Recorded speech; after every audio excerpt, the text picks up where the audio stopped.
Саламатсыздар ма студенттер, құрметті әріптестер. Бүгінгі тақырыбымыздың атауы қабыну, оның бір түрі эксудатты қабыну тақырыбына тоқталамыз.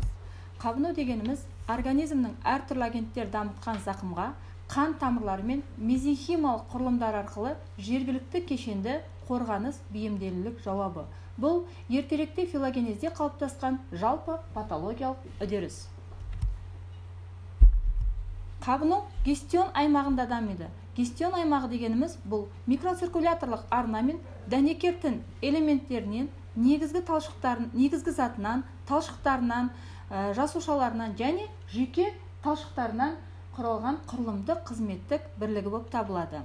Қабынудың регуляциясы біз жүйкелік және гуморальды иммундық жүйеде реттелетінін білеміз. Қабыну фазаларының байланыс кестесі біз қабыну фазасын реакция бойынша альтерация, эксудация және пролиферация деп үш кезеңге жіктегенбіз. Альтерация фазасы зақымдалу дейміз. Бұл яғни бастапқы фазасы, инициалдық фаза деп айтуға болады. Бұл кезде медиаторлар көптеп қабыну механизмін іске қосу үшін белсенді активті заттар медиаторлар бөлінеді. Эксудация фазасы болса, эксудат түзілу үшін микроциркуляторлық арнаның жауабы, қанның реологиялық сипаты өзгеріп, ондағы қан тамырлардың өткізгіштігінің арту салдарынан эритродиапедез, лейкодиапедез дамып, қандағы жасушалар сыртқа шығып, яғни эмиграциясы, эритроциттердің, лейкоциттердің сыртқа шығуы жүреді. Және фагоцитоз дамып, оның артынан эксудат пен жасушалық инфильтрат сіңбе қалыптасады. Пролиферация фазасына тоқталатын болсақ, гистогенді, гематогенді жасушалардың көбеюімен сипатталады.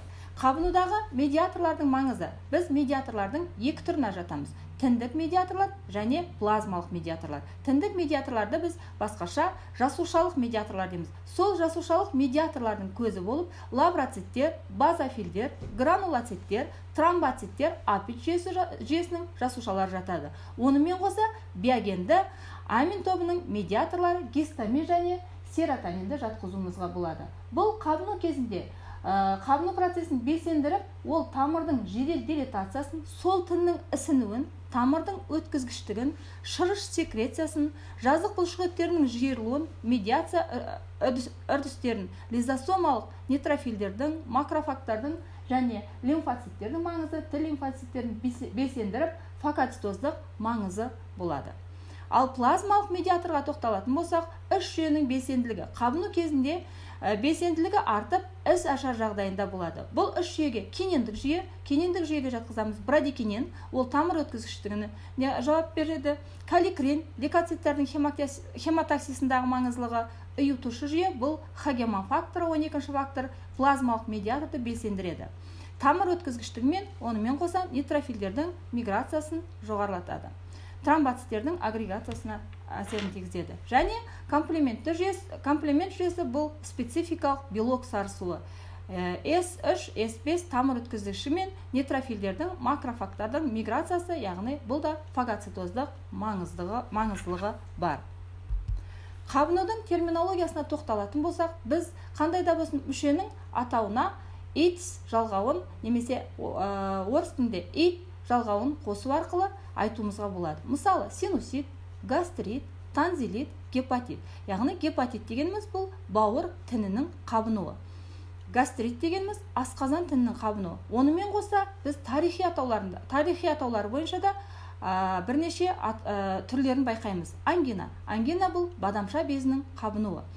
Пневмония өкпе тінінің қабынуы. Ал эмпиема бұл плевра қуысына жиналған, яғни қуысты жерлерге жиналған іріңді эксудат. Қабынудың формуласына тоқталатын болсақ, балалар, қабыну альтерация, эксудация және пролиферация фазаларын жаңа айтып өткенбіз. Сол осы зақымдалған тінге қай тін басым жауап берсе, соған байланысты біз альтерациялық қабыну кезінде альтерация фазасы басым болады. Эксудациялық фазасы кезінде альтерациялық фаза бәсеңдеп, эксудатты фаза күшейеді. Және пролиферация фазасы да күшейіп пролиферациялық фазаға ұласады.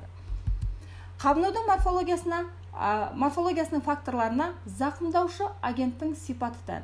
организмнің реактивтілігінің жағдайы, яғни адам организмнің иммунитетіне байланысты, онымен қоса микроциркуляторлық арна және ангиоархитектоника ерекшеліктерінің жағдайына да байланысты болады. Онымен қоса реттегіш жүйелердің жағдайына да. Біз білеміз, реттегіш жүйе гуморальды және иммунды жүйенің бұзылыстарының салдарынан да осы зақымдалу, қабыну процесі туындауы мүмкін. Онымен қоса тіннің гистоқұрылымдық ерекшеліктері және жас ерекшеліктерінде жатқызамыз. Себебі жас ерекшеліктері біз балаларда да қабыну болады, нәрестелерде де, үлкендерде, ересектерде де, қарттарда да қабыну ерекшеліктері байқалады. Қабынудың түрлері: альтеративті және эксудативті, пролиферативті немесе біз оны продуктивті қабыну деп түрлеріне ажыратамыз. Альтеративті қабыну кезінде біз айттық, жаңа қабыну процесінде аралық, мысалы дифтерия кезіндегі миокардитті айтуымызға болады. Ал эксудатты қабыну түрінде біз бірнеше түрін ажыратамыз: ұйымалы, іріңді, іріңдінің өзі бөлінеді абсцесс және флегмона. Фибринді қабыну, бұның өзі бөлінеді дифтеритті және крупты, геморрагиялық, немесе біз оны қанды қабыну дейміз, шіритін, катаральды. Катаральды бұл қабыну дегеніміз көптеп шырыш бөледі. Сол катаральды қабыну бұл сірлі шырышты қабатта дамиды. Көбіне шырыш бөледі. Біз бұны катаральды ұйымалы деп түрін ажыратуға болады, немесе іріңді шырышты деп ажыратуымызға болады, немесе геморрагиялы деп ажыратуымызға болады. Егер де осы түрлерінің бірнеше түрі кездесетін болса, біз онда оны аралас түрі деп айтамыз.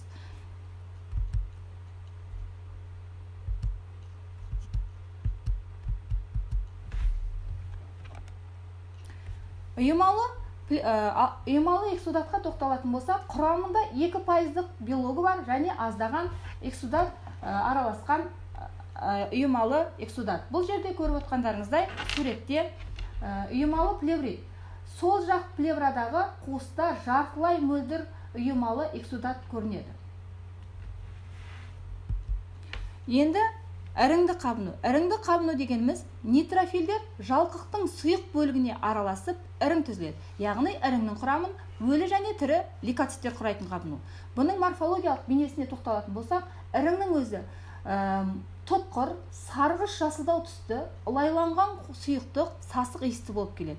Іріңді қабынуға тіндердің еріп ыдырауы тән. Іріңді қабынудың біз түрлерін ажыратқанбыз: абсцесс және флегмона деп. Енді сол абсцесске тоқталатын болсақ, абсцесс дегенімізді біз іріңдік деп айтамыз. Бұл ошақты іріңді қабыну, яғни ірің жиналған қуыс қалыптастыруға бейім. Абсцесстің айналасында капиллярларға бай грануляциялық тіннен тұратын мембрана түзіледі. Ол қабырғасынан лейкоциттердің, ал сыртынан дәнекер тінді талшықтың қарқынды эмиграциясы байқалады.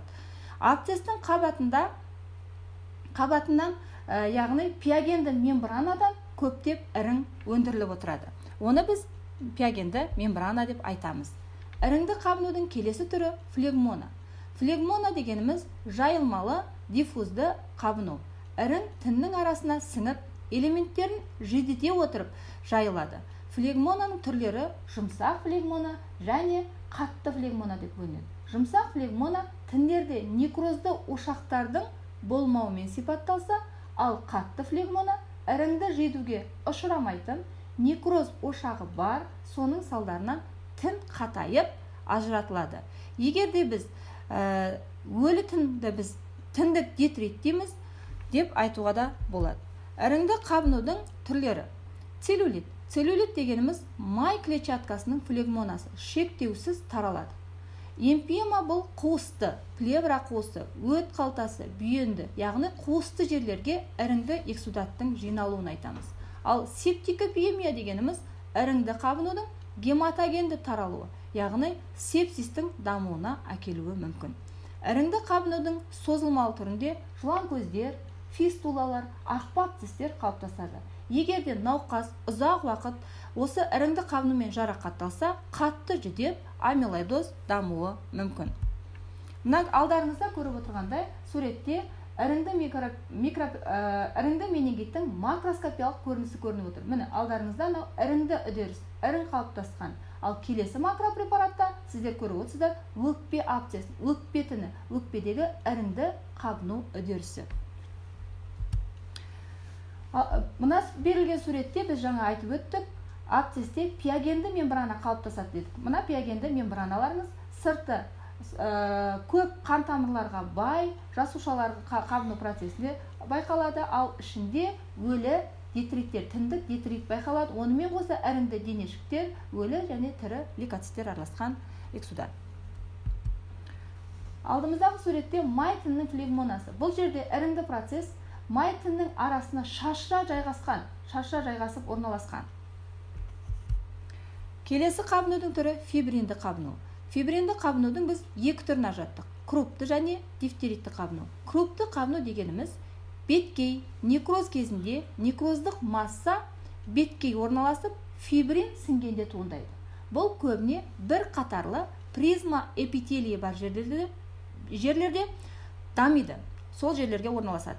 Фибринді қабық орналасқан тін борпылдақ, беткей боз, бұлыңғыр, шырышты, сірлі қабықшаға ұнтақ сеуіп қойғандай көрініс береді. Шырышты қабат болса қалыңдап ісінеді, қабыршық шыдырылып, кейде беткей ақау қалыптасып бодырлы болады. Түк түрінде фибрин жіпшелер жабылғанда перикардта орналасса, біз оны түкті жүрек деп айтамыз. Дифтериялық қабыну дегеніміз, біз бұны басқаша терілі қабыршақ деп айтуға болады. Тіннің терең некрозы. Бұл кезде некрозды масса фибринге сіңіп дамиды да терең орналасады, терең қалыптасады. Жиі көп қабатты жалпақ эпителийі бар жерлерде дамиды. Фибринді қабыршақ орналасқан тін тығыз жанасып жатады. Егер де біз оны ажырататын болсақ, онда астында жұлған кезде ақаулар қалыптасады. Оның ақыры фибринді қабынудың түріне байланысты болады. Шынайы круп түзіледі. Көбіне дифтериялық қабыну кезде аңқада жалпақ көп қабатты жалпақ эпителий орналасуына байланысты шынайы круп. Егер де бұл вирусты аллергия кезде мысалға дифдиагностика жүргізуге болады, онда жалған круп және шынайы круп. Жалған круп егер де дер кезінде ем қолданса, ол қайтымды процесс, ал шынайы круп механикалық асфиксияға алып келуі мүмкін. Ақыры келесі тыртықты өзгерістер қалыптасады. Сол ойық жаралардан кейін тыртықтар түзіледі және қан кетумен сипатталады. Онымен қоса сол жерде қуыстардың бітелуі, организация процесі, облитерация дамиды. Алдарыңызда тұрған суретте, яғни фибринді перикардит. Фибринді перикардит, міне фибринді жіпшелерін көріп отырсыздар. Фибринді жіпшелер, осының микроскопиялық бейнесі фибринді қабыну процесі, яғни фибринді жіпшелер араласқан қабыну процесін көріп отырмыз. Астыңғы тіңге. Және крупты қабыну. Крупты қабынуда бізде пневмония, крупты өкпенің қабыну, крупты пневмонияды алып қарасақ болады. Мына жерде сіздерге берілгенде өкпетінің көріп отырсыздар, паренхимасы тығыздалған, сұр түсті, ауырланған. Ал микропрепаратында альвеолардың ішінде фибрин жіпшелеріне лейкоциттер араласқан және тамырлары толыққанды. Онымен қоса геморрагиялық қабыну түрі бар. Геморрагиялық қабыну бұл жерде гриппте, оба ауру кезінде байқалады. Мына жерде грипптің ауыр түрінде көрініс берген. Бұнда эритроциттер диапедезі жолмен көптеп шыққан, яғни біз қанды эксудат деп айтамыз. Және келесі қабынудың түрі шіритін. Біз осы шіритін қабынуды гангренал деп айтамыз, немесе ихариозды қабыну дейміз. Қабыну ошағына түскен шіріткіш бактериялардың әсерінен дамиды. Ол өте сасық иісті болып келеді және газ түзіледі. Келесі қабынудың түрі, жаңа айтып өткендей, аралас қабыну. Бұл эксудатты қабынудың әртүрлі бір-бірімен бірігуімен байланысты болады. Яғни ұйымалы іріңді, ұйымалы фибринді, немесе геморрагиялы іріңді, геморрагиялы фибринді деп бірнеше түрлерге ажыратуымызға болады. Эксудаттың құрамы дамытқан себеппен және организмнің реактивтілігімен тығыз байланыста болады. Енді балалар, сіздер осы лекция бойынша білулеріңіз қажет. Қабынудың анықтамасын, қабынудың даму фазаларын, қабынудың түрлерінің фазаларын, яғни эксудатты қабынудың түрлерін біз айтып өттік қой жаңа, бірнеше түрлерін. Соларды білулеріңіз керек және осы қабынудың ақырын. Ал міндетті түрде біліп, істей білуіміз керек. Бұл әртүрлі қабынудың түрлеріне микроскопиялық сипаттама және макроскопиялық сипаттама беруіміз қажет. мынау сіздердің алдарыңызда қолданылған әдебиеттер, негізгі және қосымша әдебиеттер. Тыңдаған назарларыңызға өте рахмет.